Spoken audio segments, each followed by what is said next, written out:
Welcome. I'm Brendon Christian, director at Christian, the law firm, and in this clip, we're focusing on private limited companies limited by shares, and more particularly, the relevant forms, the company's house forms that need to be completed at certain key stages, i.e., when key developments occur within the life of the company.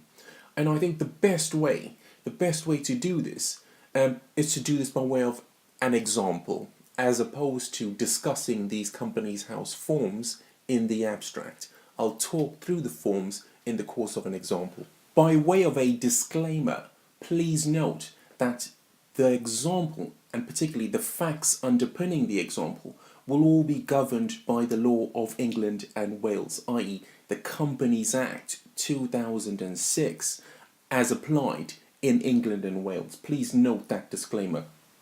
Right, let's then begin with the actual example. 1 year ago, exactly 12 months ago to the day, 5 individuals, 5 natural persons came together and they decided, as entrepreneurs do, that they're going to incorporate and register a private limited company limited by shares and registered as such in England and Wales. They're going to incorporate a private limited company limited by shares. There's 5 of them.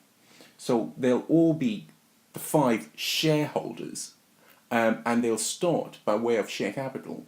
They'll start with 100 shares, each individual owning 20 shares in this newly formed company.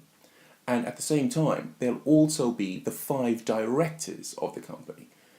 For those who don't know, the Companies Act 2006 in England and Wales, you don't strictly need a company secretary anymore. It's not strictly necessary. And so they decide to dispense with that and forego with that. And so there'll just be the 5 shareholders, each holding 20 shares in this newly incorporated company. And there'll also be the 5 directors. At the date of incorporation of the company, they're issued with the certificate of incorporation, naturally, from Companies House, certifying that indeed and in fact a private limited company limited by shares now exists with the name that they gave the company, that they'd all agreed upon. So they have the certificate of incorporation. They also have the Articles of Association, which is effectively the company's constitution, and they've got the Memorandum of Association as well. And of course, they also have, each of them, a share certificate indicating that they each own 20 shares at the date of incorporation. And so they crack on. Off they go. They start trading via this private limited company, limited by shares. And as we know, the first year for a startup is invariably the most difficult year. And so it is a difficult year for this particular private limited company, limited by shares. As a result of which, the stress of it all becomes a bit too much for one of the individuals. They can't manage the risk and the stress. And so what they decide, the 5 of them, because they all started out right at the very beginning as good friends, and so they still have that effective bond. And so this is resolved amicably. Please know, in reality, out there we see it a lot. It could be very, very messy and very difficult trying to get rid of one shareholder or one director. And so if you're ever in a situation where it is particularly difficult and it is particularly stressful and messy, please do take specialist legal advice. Please definitely do take specialist legal advice, i.e. come and speak to us. But nonetheless, these were 5 good friends at the get-go, so it's resolved amicably. So what happens? How then is the question? How then do you effect these changes using the appropriate Companies House forms? Well, the first form you are going to need, in my view, is a TM01. TM01, and that's terminating the appointment as a director or of a director. So to get rid of this one individual as a director, in her capacity as director, what you need to do is, the rest of you, the remaining 4 of you, need to complete the TM01 and file that with Companies House. And that's how you would get rid of a director in a private limited company limited by shares. It's Form TM01. What then of the question of that individual's shares and her shareholding within the company? Because we've dispensed with her as a director now. So what of in her capacity as a shareholder? Well, the first thing I would suggest you do is draft up a shareholders agreement. And remember, this is all being done amicably. So it's fairly easy to do.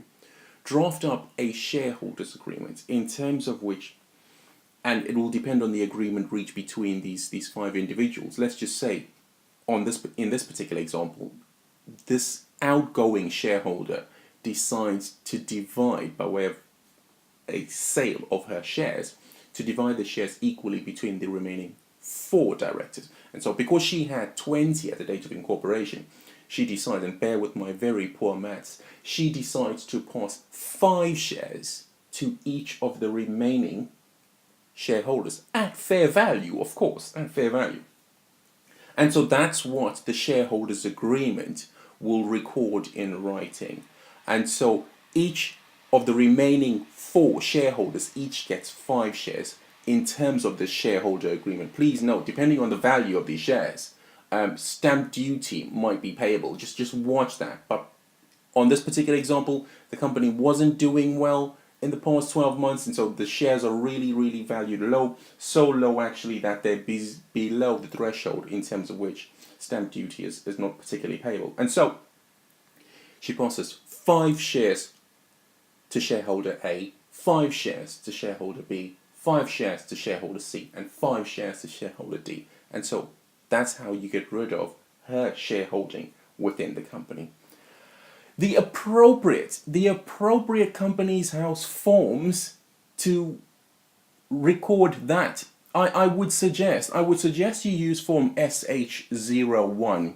SH01, that's return of allotment of shares. It's just to bring Companies House up to speed in terms of what the allotment of share capital within the companies is at the date of that key event. So use form SH01. It's also a good idea to issue the remaining 4 shareholders with share certificates as well, just as proof that they own these additional 5 shares each, as it were. While we were on the subject, it was a small company, so let's just say at the date of incorporation, you all used this particular individual's address as the company's registered address in England and Wales. For some reason or another, you'll decide at the date of incorporation that's what you do. How do you change the company's registered address? That is form AD01. Change of registered address is form AD01, and so that's how you go about changing the company's registered address.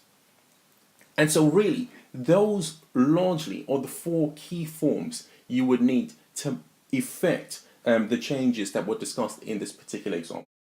Of course, the other obvious point as well is that throughout the process, from the very get-go, have regard to the company's articles of association, because it will tell you what would need to happen internally within the company to record these key changes, these key developments within the company. It might be, for example, with respect to the individual being terminated as a director, it might be that some form of special meeting is required of the board at which a special resolution is adopted following a vote taken, for example, i.e. by way of unanimous decision or by way of majority decision. And so all of those minutes and all of those written records within the company would need to happen as well. So please do check throughout the process. Do stick and follow strictly and adhere to strictly the actual company's articles of association in all of this process as well. Thank you very much indeed. I am Brendon Christian, director at Christian, the law firm. And if you need any assistance on any particular matter that we've discussed, please do get in contact with us. Thank you.